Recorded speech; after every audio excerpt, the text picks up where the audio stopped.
What is up, one and all, and welcome back to yet another United States 2021 Gold Cup preview. The United States is officially in the semifinals for the Gold Cup. They defeated Jamaica Sunday night 1-0, courtesy of a Matthew Hoppe header in the 83rd minute.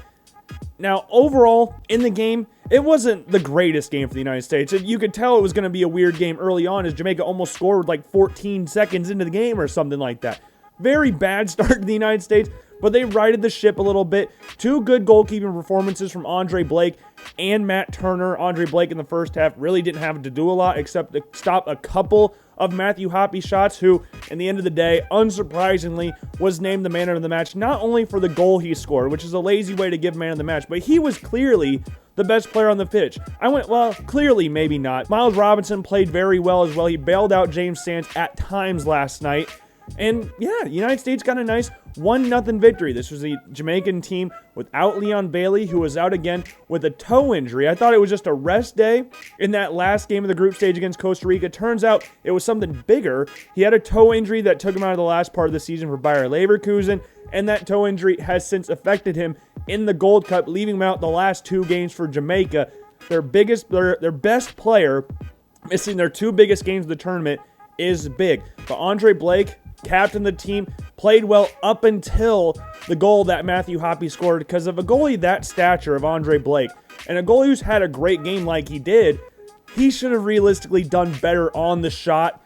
In there, he misread it, he whiffed on the ball, and Hoppe was there to pick up the pieces and placed it right in the back of the net. And if the ball went out of, if Christian Roldan didn't hustle, this was probably the key moment of the game. If Christian Roldan did not hustle to keep the ball from going out of bounds on that right sideline, Matthew Hoppe gets subbed out. Nicholas Giacchini comes into the game. Maybe the game's a little different. Maybe Giacchini or Zardes or somebody scores a goal. But Christian Roldan saved the ball from going out of bounds, kept it in play for a couple more minutes, and then got the assist to Matthew Hoppe on the back post. All in all, doesn't matter how pretty the result is or how pretty the win is. All that matters is you got the win, and the United States are in the semifinals. And this hasn't been a very exciting tournament for the neutral fan who wants to see some fast-paced, high-octane, high-goal-scoring soccer from the United States. Because, yeah, they've scored 9 goals in this tournament. 6 of them came in one game. The rest of the games to the United States in this Gold Cup have all been 1-0. They beat Haiti 1-0, they beat Canada 1-0, and then they just beat Jamaica 1-0. I almost forgot who they played on Sunday. But all that matters is he got the dub, and surprisingly, the United States will be taking on Qatar, Gold Cup regulars. Qatar, I don't think there were a lot of people that expected much from Qatar this tournament. I think I had them coming in third in their group behind Panama and Honduras. Honduras winning the group, Panama and Qatar tying on points, but Panama moving on goal difference. In actuality, Qatar won the group on 7 points and had a +6 goal difference. Like, they've played great. Their last loss has been since November 2020 against South Korea, where they lost 2-1. In 2021 alone, Qatar is 9-0-2. I'm trying to remember if it goes wins, loss, draws, or wins, draws, loss. Either way, they haven't lost in 2021. Let's put it like that. They've won their last 9 out of their last 11 games. The United States, similarly, in their last 11 games, have won 10, which is the best result for the United States since 2007. Great success in regards to how many wins these teams are getting, and now they're meeting. I don't know if this is for the first time or not. I'm not really sure how many times the United States and Qatar have met up. I probably should have looked that up before the preview started, but this is a good Qatar team. They're playing very, very well. They scored some awesome goals. In the game against El Salvador, you saw Alamez Ali score 2 goals, 1 penalty, and 1 really nice goal. Nice counter-attacking goal from Qatar, assisted by his strike partner, Ahif. And those two have been very, very nice together up top for Qatar. Ali, the main guy for Qatar, has scored 4 goals this tournament, which is currently taking him to the top of the Golden Boot race. And compared that to the United States, the leading goal scorer of the States is Daryl Dike with 2, who got both of his goals against Martinique in that 6-1 demolition in Kansas City. Qatar is playing very well. Along with Ali, you said Abdulaziz Hatim score an absolute worldie from outside the box. Cut back on his right foot, was driving towards his left, cut back on his right, and put a beautiful curling effort towards the back post. Unsavable. unsavable. Ali scored the last goal as well, putting them up 3-0, scoring a penalty, much like the Hatim goal, unsavable. Penalty, yes. Goalie dove the right way. Nothing he could do about it. So they're up 3-0, and you could tell they kind of took their foot off the gas because the 2 goals they allowed in the game were not anything amazing. You could tell they fell asleep a little bit. They got a little lackadaisical. Hopefully, for their sake, they don't do that against the United States. Honduras made them pay. The United States, I would fully expect to make them pay. But again, the United States hasn't really shown their goal-scoring ways in these 4 games they've played, with only 1 game having 6 goals and the rest of them having 1 each. So the United States has not been world beaters in regards to scoring a ton of goals this tournament. Along with Ali and Hatim, you have Hassan El Haidos, who's their captain, most capped player of all time in the history of Qatar, 145 caps to his name, scored a goal in the first game, and he's going to be very important to this team. Older player, but one thing Qatar has done this tournament, which is kind of surprising, they've changed their lineup only once this tournament, and that was in the 4-0 demolition against Grenada. Every game this tournament, they play the exact same lineup, and those 2 up top, Afif and Ali, have been awesome together. Like we said, Ali is leading the goal-scoring charts right now, and Afif's been a main reason why he's been scoring a lot of goals. Again, he assisted on the goal that he scored against El Salvador, and I'm excited to see what they do. They've been running a 5-3-2 formation this entire tournament. I don't expect them to switch it up again, but this will be interesting for the United States in this game, because when you see a team with a back 3 or a back 5, however you want to look at it, you might see the team that they're playing alternate their formations. The United States has alternated between a 4-3-3 and a 5-3-2 in this tournament. So with Qatar playing with 2 wingbacks and a back 3, will the United States alter their system a little bit, or will they keep the 4-3-3 like they ran against Jamaica in the last game? A lot of fans were really excited about it. You saw Matthew Hoppe back in the lineup. Paul Arriola was back in the team after getting injured in that first game against Haiti. He was the captain of the game, which kind of surprised me, but not really. He's been a very important player under Greg Berhalter, at least in the early stages of Greg Berhalter, and it's nice to see him back and healthy. He's been injured a lot recently, kind of lost his place in the United States A team, but this tournament will be big for him, so we'll see if he retains his spot. You did not see Donovan Vines play in the game at all. He wasn't even dressed for the game. Kessler has replaced Walker Zimmerman in the squad. He'll be rocking the number 24 jersey. We'll see if he gets any action in this game against Qatar, because honestly, the way I'm seeing it right now from hearing that Pines didn't even dress in that last game makes me think that Kessler would be that next starter if the United States were going to go back to a back 3. And I don't know what they do up front. Would they stick with the front 3, or would they go with the 2 strikers again? Who knows what they would do. I like the partnership that Hoppe and DK have run out. They played very well against Martinique. Hoppe has had himself a great tournament. I think everybody can agree on that. Miles Robinson's had himself a great tournament. James Sands has had himself a great tournament. Shaq Moore's had himself a great tournament. And Matt Turner has had himself a great tournament as well. He showcased a little bit of his ball distribution, which is something that's been a big question mark on him going into this tournament. In this game, especially against Jamaica, you saw that come to life a little bit. But overall, there's been a lot of very nice pieces for the United States going forward. When you look at the squad as a whole, the A team for the 2022 World Cup, this is a good tournament to build that squad. We said that in the first video. We're saying it now. And the players that you needed to prove themselves, like a Sands, Robinson, Shaq Moore, Matt Turner, you have gotten those. Matt Turner, I think, has pushed himself to number 2 in the roster right now. Has an opportunity to push Zach Steffen even farther. Miles Robinson is pining for that open spot at the right-sided center back next to John Brooks. Same with James Sands. You got to compete with Mark McKenzie, an injury-prone Aaron Long, Walker Zimmerman. But hey, this has been a great tournament for those guys, and I'm intrigued to see what kind of lineup he goes out there. If he goes with the back 4, which is what my gut is telling me, watching how Arriola and Hoppe played in this game, I would think that he'd stick with the front 3 with a 4-3-3. So in net, I'm going to go with Matt Turner again. Again, he's the number 2 goalie behind Zach Steffen in the A team. He's played very well this tournament. He's allowed 1 goal, which was a penalty kick against Martinique.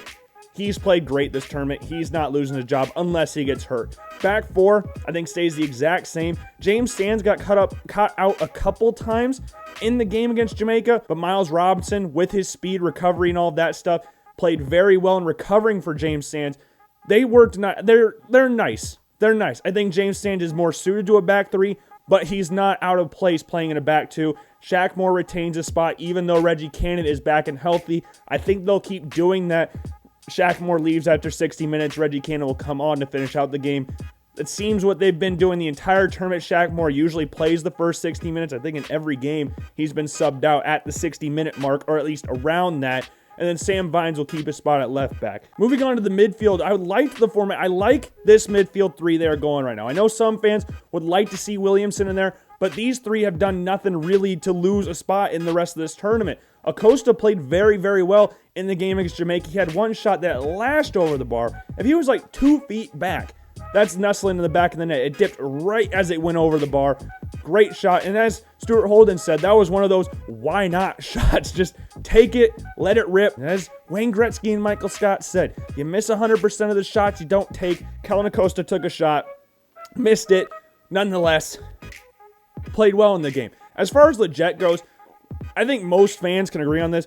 He should not be on set pieces anymore. I think it should be either Busio or Kellen Acosta. I saw a fan on Twitter last night saying time to put Busio back on set pieces. Leggett is not a set piece taker. I think he's doing the whole seniority thing, captain thing. Either way, Busio or Acosta. You saw Sam Vines taking set pieces towards the end of the game.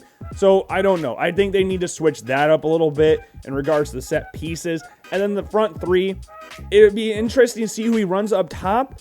Ariel on the right, Hoppy on the left, I think stay their spots. But DK and Zardes is very interesting. Zardes came on later in the game.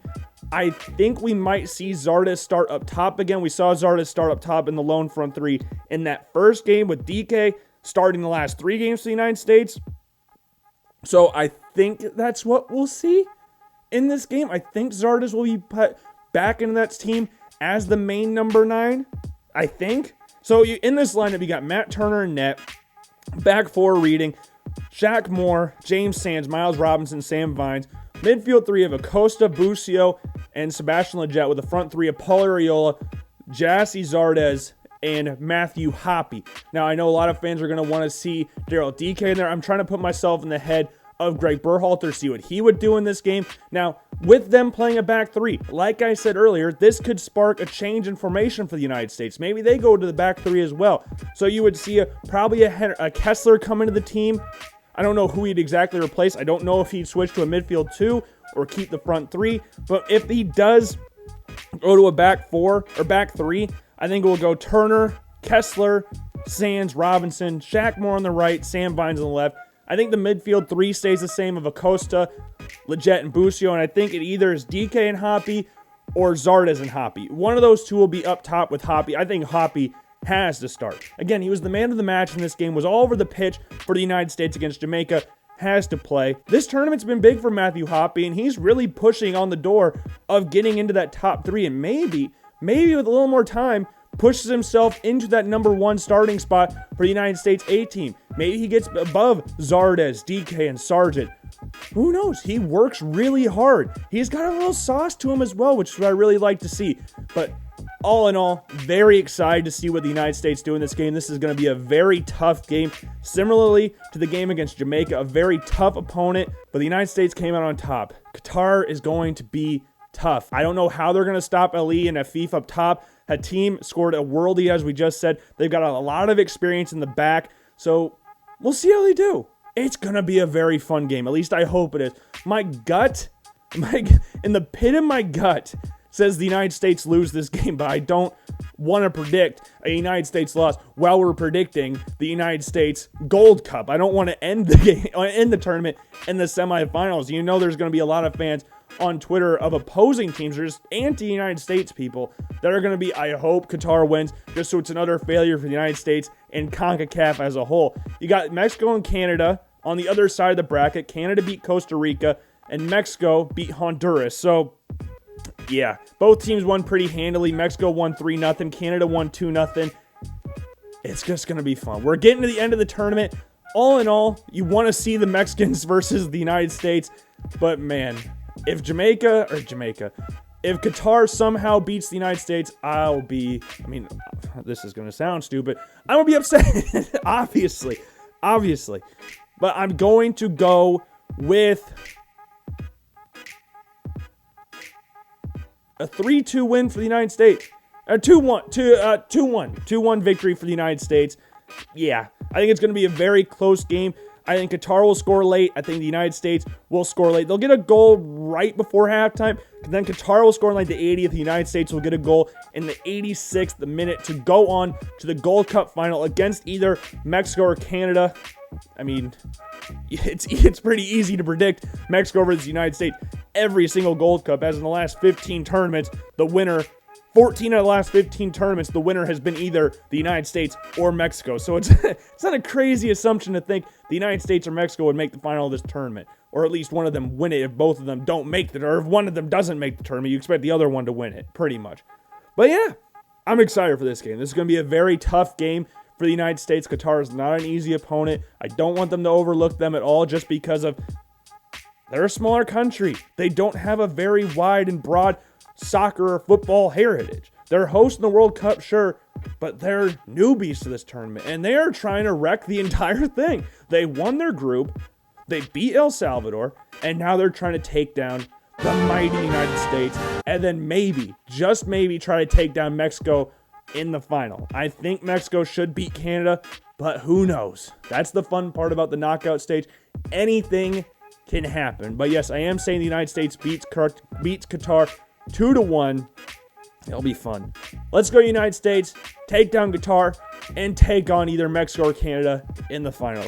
With that being said, that's all I've got for you today. Hope you enjoyed the video. Go and follow me on all forms of social media. Subscribe to the podcast. Search Logan Blackman Show on Apple Podcasts and Spotify. And I will see you all later. Peace.